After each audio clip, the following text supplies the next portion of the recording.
Las ecuaciones de Maxwell representan los campos electromagnéticos tanto en un medio como en el vacío y tanto en la forma temporal como espacial. En este video se presentará un resumen del capítulo de las ecuaciones de Maxwell del libro Jackson y se incluirán unos ejemplos al final del video.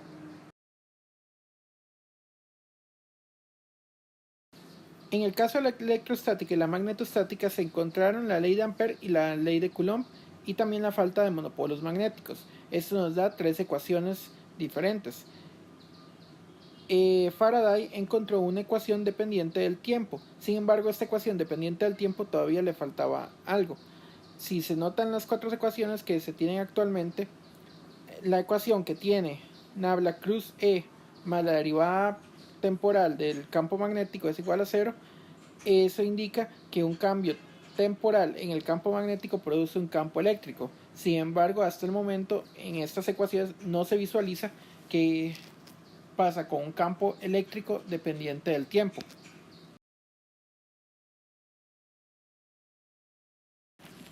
Hasta ahora, un campo magnético variable produce un campo eléctrico, pero el contrario no se sabía si pasaba. Esto era porque solo se consideraba la electrostática y corrientes en estado estacionario. Como se puede ver, nabla.j igual a 0, que a la hora de insertar las ecuaciones de Maxwell ahí, se obtiene que siempre nabla.cruz h es igual a 0. Esto no representa el caso general, ya que se encontró que la ecuación de continuidad se cumple para la carga eléctrica.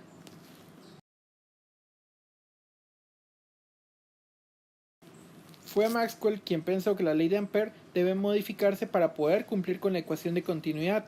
Nabla.j más la derivada temporal de la carga la densidad de carga eléctrica es igual a 0. Utilizando la ley de Coulomb dentro de la ecuación de continuidad se obtiene la ecuación que tiene divergencia 0. Nabla.j más la derivada temporal de la densidad de carga es igual a Nabla.j más la derivada temporal del vector de desplazamiento eléctrico y todo es igual a 0.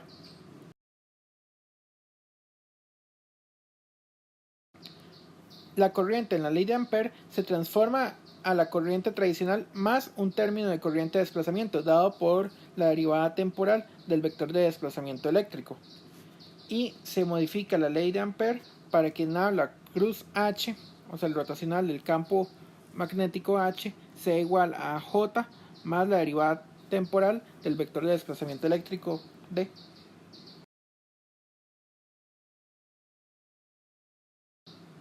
Un cambio en el campo eléctrico produce un campo magnético y las nuevas ecuaciones de Maxwell se pueden describir como la divergencia del desplazamiento eléctrico es igual a la densidad de carga, la divergencia del campo magnético es igual a 0, lo que indica que no hay monopolos magnéticos, el rotacional del campo magnético H es igual a la corriente J más la corriente de desplazamiento dada por la derivada temporal de.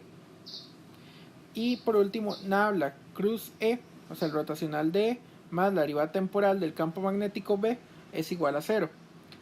En el caso del vacío, el B se puede tomar como el campo magnético. En el caso de un medio, normalmente en algunos libros se prefiere que H es el campo magnético y B es lo que se conoce como la intensidad magnética. Sin embargo, eso depende también del autor.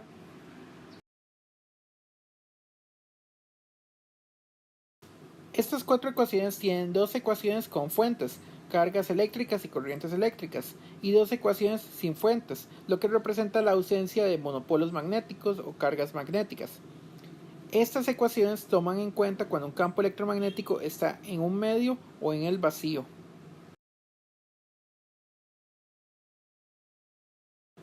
Estas ecuaciones predicen todos los fenómenos electromagnéticos a nivel clásico y a nivel relativista. A nivel cuántico tienen que realizarse una corrección solo para distancias más pequeñas que el núcleo atómico.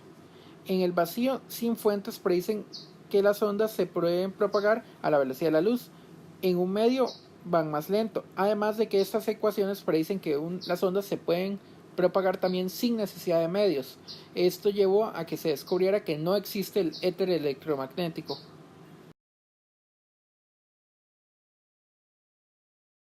El potencial electromagnético. En el caso de la electrostática, un campo eléctrico es conservativo y matemáticamente implica que existe una función escalar potencial que contiene toda la información del campo eléctrico E. Sin embargo, esta función no es un campo físico realmente. Lo que se dice que es el campo físico es el campo eléctrico y no el potencial eléctrico. En el caso del magnetismo, como ya sea variable en el tiempo o no, como el campo magnético es solenoidal, o sea, la divergencia de B es igual a 0, se puede definir el vector potencial electromagnético más general como un rotacional, B igual a un rotacional del vector electromagnético A.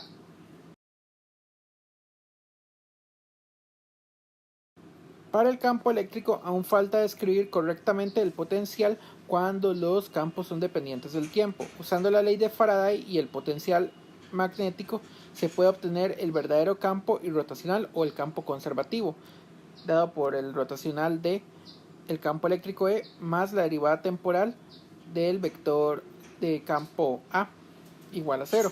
Esto nos da que el campo eléctrico puede escribirse como el gradiente de una función escalar phi, en caso negativo, menos la derivada temporal de A.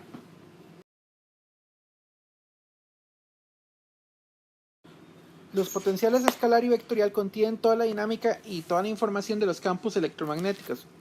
Sin embargo, son los campos eléctrico y magnético los verdaderos campos físicos, ya que estos vectores y funciones escalar tienen un problema de que pueden tener cierta libertad. Esa libertad es de escogencia, está dada por la teoría de Gauge y va a ser útil a la hora de hacer cálculos.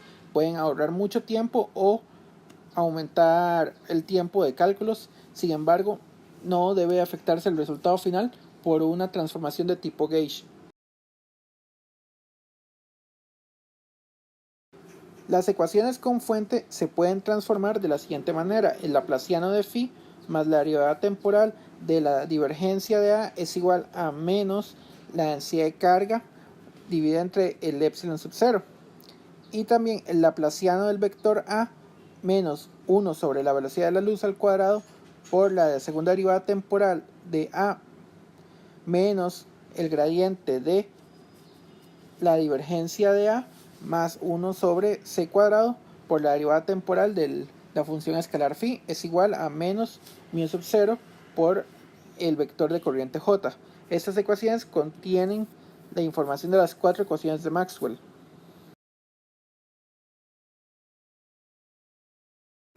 Los potenciales electromagnéticos tienen la libertad de poderse transformar al sumar ciertas funciones y no alterar el campo electromagnético.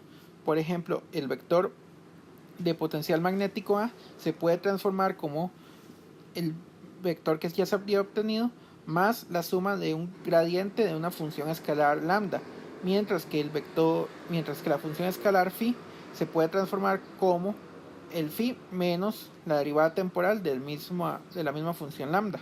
Estas transformaciones facilitan los cálculos, pero los campos y ecuaciones son invariantes ante tales transformaciones, lo cual cobra mucha más importancia en la mecánica cuántica.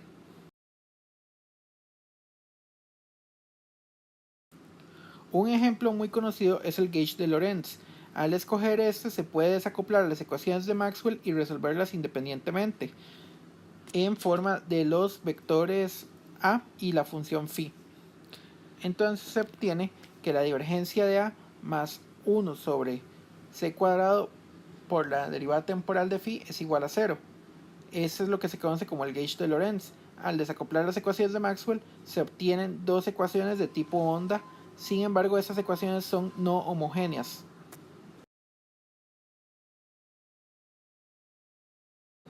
El gauge de Coulomb es otro gauge sumamente conocido. Este indica que la divergencia de A es igual a 0. Se puede obtener rápidamente la ley de Coulomb de la electrostática al simplemente obtener la función de Green de la ecuación de Coulomb o ecuación de Gauss, en el caso que esté usando la ecuación de Gauss. Este gauge también se utiliza cuando no hay fuentes presentes y facilitan los cálculos para las ecuaciones de radiación. La función de Green representa la respuesta al impulso de una ecuación diferencial, tanto parcial como ordinaria. Permite además obtener una solución completa cuando las ecuaciones diferenciales tienen términos no homogéneos. Se debe tener cuidado con el número de dimensiones con las que se trabaja. Normalmente no se conserva una función de Green cuando se aumentan las dimensiones. ¿Esto qué quiere decir? Que la forma de la función no es exactamente la misma para una dimensión o para múltiples dimensiones. Incluso de 2 a 3 dimensiones puede que se conserve, pero de 3 a 4 puede que cambie, o de 4 a una dimensión no tenga la misma forma la función de Green. El uso de transformadas integrales ayuda a obtener tal función, como la transformada de Fourier o la de Laplace. En una dimensión solo se obtiene una función de Green, pero en múltiples dimensiones se obtiene más de una función. La adelantada en el tiempo, que en muchas ocasiones no representa situaciones físicas, ya que no conserva la causalidad, y la retardada, que sí preserva la causalidad.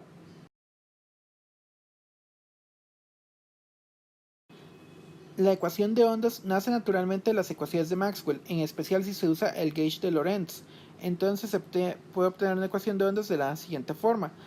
El laplaciano de un campo phi menos 1 sobre la velocidad por la segunda derivada temporal de psi es igual a menos 4pi por un término no homogéneo que va a representar las fuentes de carga o corriente. Al aplicar una transformada de Fourier solo a la parte temporal, se puede obtener el siguiente par de ecuaciones.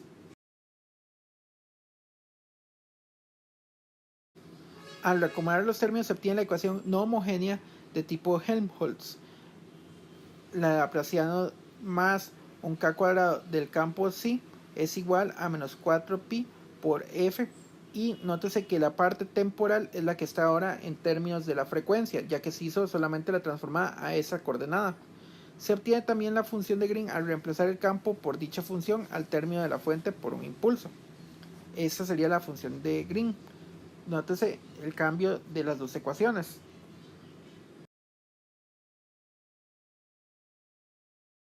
Si se define R mayúscula como el argumento dentro de la delta de Dirac y resolviendo la ecuación homogénea que queda de la parte radial de Laplaciano, ya que el impulso solo afecta para R igual a 0, se obtiene la siguiente ecuación diferencial, y cuyas soluciones, que son las funciones de Green adelantada y atrasada en el tiempo, es igual a la exponencial de más menos I por K por R mayúscula, todo dividido entre R mayúscula.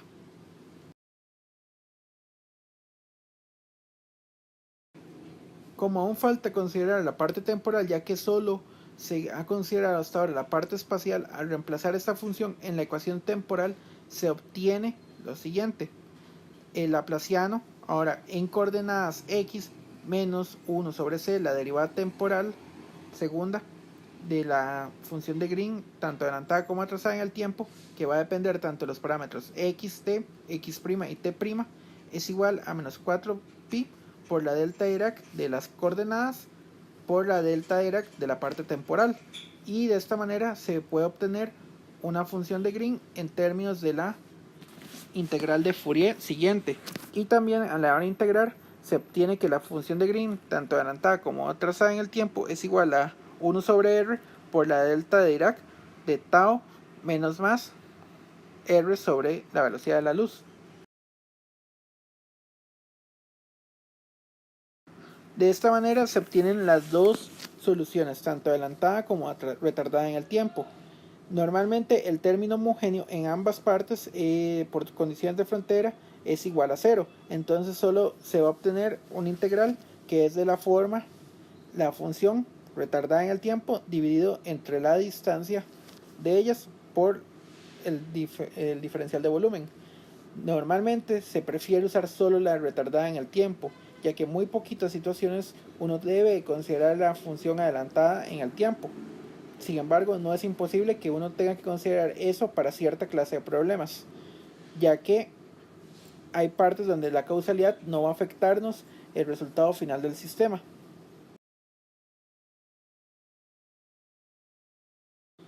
Ahora voy a presentar el primero de los ejemplos, que consiste en obtener las ecuaciones de Maxwell en términos del tensor electromagnético F mu nu, que está definido como la derivada mu de A nu menos la derivada mu de A nu. Este tensor es completamente antisimétrico y estas derivadas son en realidad las derivadas tanto temporal como espacial, recordando que los símbolos griegos representan las coordenadas de 0, 1, 2 y 3, donde la coordenada 0 representa la derivada temporal y las coordenadas 1, 2, 3 representan las coordenadas espaciales. También recordando que el cuadrivector AMU es igual a phi y el vector electromagnético A. Se va a considerar la siguiente asignatura, que va a ser el tensor de métrica de Minkowski con métrica en la parte temporal positiva y en la parte espacial negativa. Aparte, voy a considerar las unidades donde C es igual a 1. Las dos ecuaciones de Maxwell con fuentes en caso inhomogéneo están dadas por la derivada mu de f mu es igual a j nu, donde j nu es igual a la carga, a la densidad de carga con el vector de corriente j. Para verlas, primero se usa el parámetro nu igual a 0. Note que mu es el índice que va sumando, por lo tanto es un índice mudo, y aparte se va a considerar la convención de Einstein, donde los índices repetidos van a irse sumando. Entonces reemplazo nu igual a 0 y se obtiene el siguiente par de ecuaciones. Aparte, se debe expander esta parte en el tensor.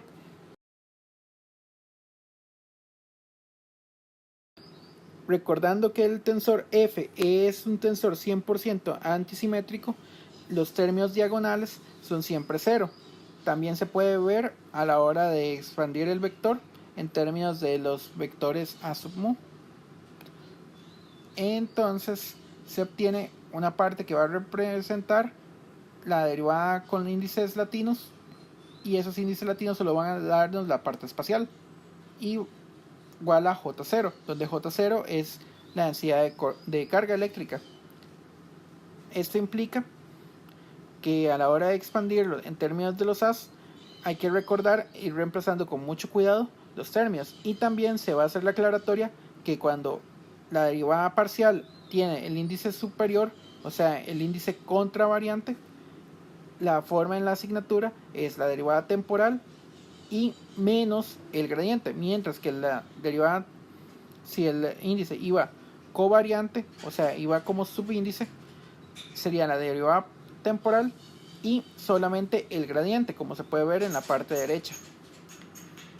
Además, recordando la propia definición del campo eléctrico E, que es igual a menos el gradiente de phi menos la derivada temporal de A, se puede obtener ya la ecuación de Gauss o la ecuación de Coulomb, como venía en el libro Jackson.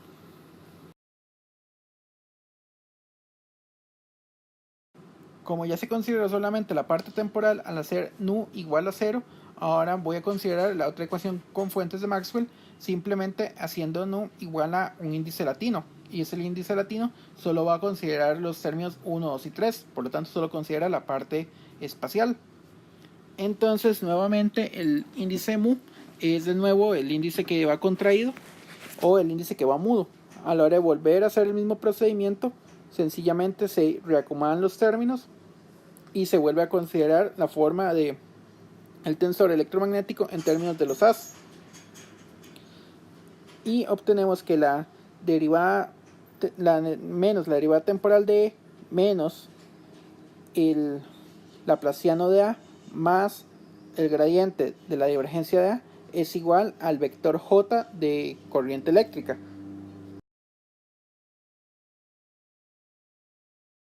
Utilizando la identidad del doble rotacional de un vector, podemos reemplazar en la parte anterior y obtener finalmente, utilizando la definición del campo electromagnético B, donde B es igual a nabla cruz A, se obtiene que la menos derivada temporal de E más el rotacional de B es igual a el vector J.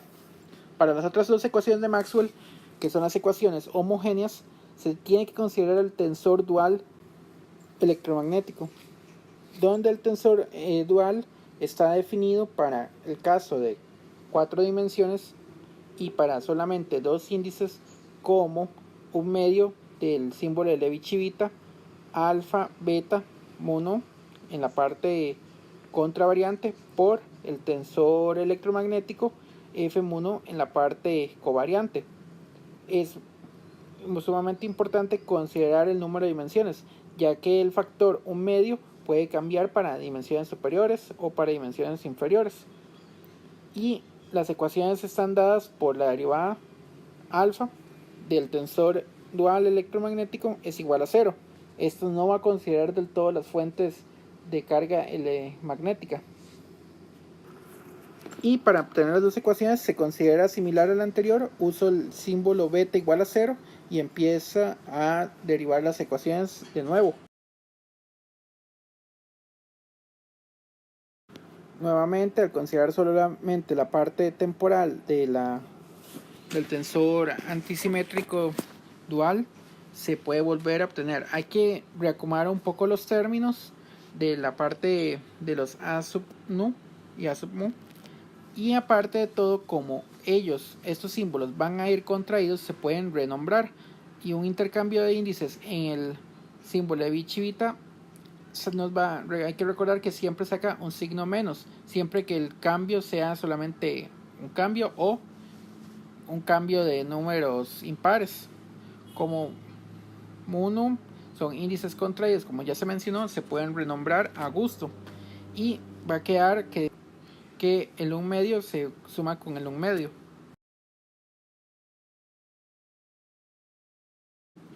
Entonces se da una ecuación que es bastante más manejable, ya que solamente se considera una vez los términos de las derivadas de A. Esta ecuación también se puede mantener cuando el símbolo beta es diferente de 0, por lo tanto se puede partir de aquí para la siguiente ecuación. Ahora, con beta igual a 0, sencillamente se sigue desarrollando los términos y se va sacando el símbolo, se acomoda el signo 0 apropiadamente y se expanden los términos y se suma. Se nota que a la hora de hacer la expansión, el epsilon 0 y mu nu es igual a epsilon y mu nu, y esto nos da la definición del producto cruz, o en este caso el rotacional. Entonces, si se sigue expandiendo y usando la definición de B, se obtiene que la derivada espacial de B es igual a 0, lo que nos da justamente la divergencia de B igual a 0.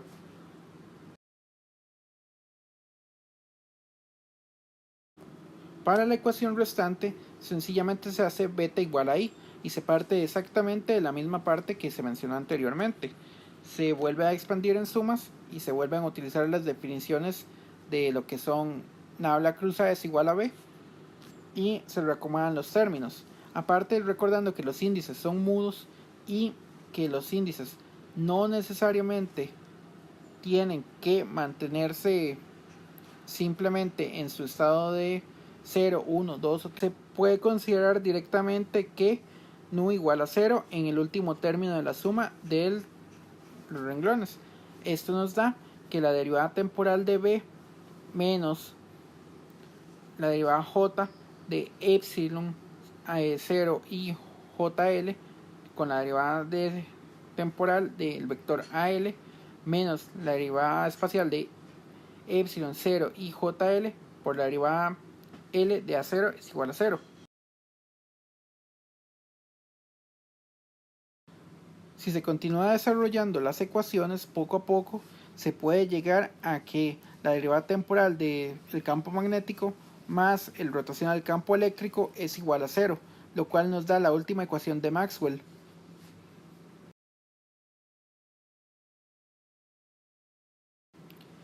Finalmente se puede obtener el lagrangiano electromagnético. En el ejemplo 2, este lagrangiano está dado por menos un cuarto de F mu nu en estado contravariante por F mu nu covariantes menos J mu A mu, en este caso contraídos, y usando las ecuaciones de Euler-Lagrange se puede encontrar que de mu F mu nu es igual a J nu, que son las ecuaciones de Maxwell con fuentes. Entonces se puede aplicar entonces las ecuaciones de Euler-Lagrange, como se viene demostrando. Se expande un poco el lagrangiano simplemente para que quede en términos de los cuadrivectores A, y a la hora de considerarlos hay que tener cuidado de que hay términos que se pueden ir sumando, ya que van contraídos o son exactamente el mismo término.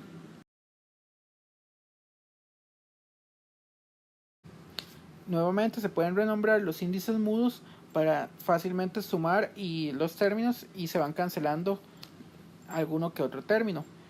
Finalmente se obtiene una expresión del lagrangiano que solo depende de las derivadas del cuadrivector A y el propio cuadrivector A, que está en el último término. Este término es muy importante ya que representa la interacción de los fotones con la materia cargada.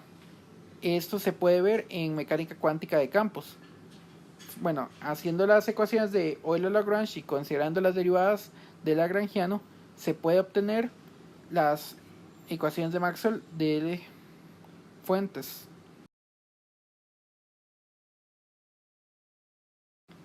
Al desarrollarlos se va obteniendo, como se mencionó antes, las ecuaciones de Maxwell con fuentes.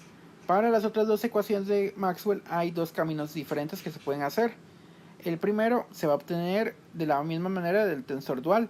Sencillamente se considera el tensor dual y se hace la derivada del tensor dual de manera análoga, como se puede ver a la hora de renombrar índices y a la hora de conmutar las derivadas, se observa que los términos van a ir sacando menos. Entonces este término, como tiene que ser igual a su misma expresión pero con un signo menos, entonces tiene que ser igual a 0, lo que nos da las dos ecuaciones de Maxwell sin fuentes.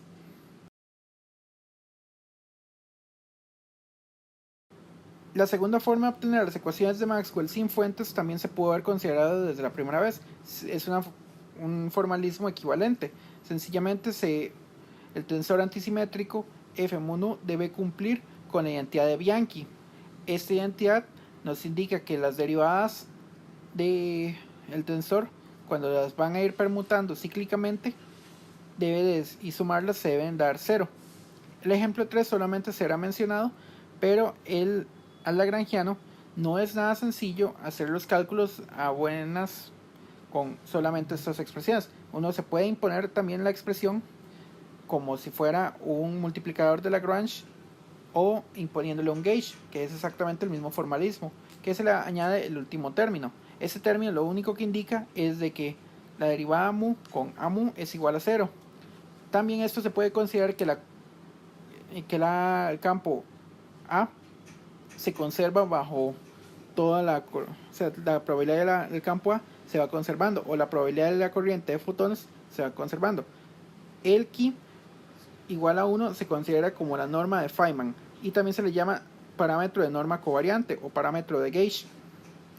Como se mencionó anteriormente, este lagrangiano nos puede describir los fotones o todo lo que es el electromagnetismo. En mecánica cuántica de campos, entonces el término J mu A mu lo que nos va a indicar es la probabilidad de la interacción de un fotón con un fermión cargado. Como J mu se puede poner como la corriente conservada o la probabilidad de corriente conservada. En mecánica cuántica de campos, este término nos va a dar los términos que vienen de la corriente conservada de la ecuación de Dirac.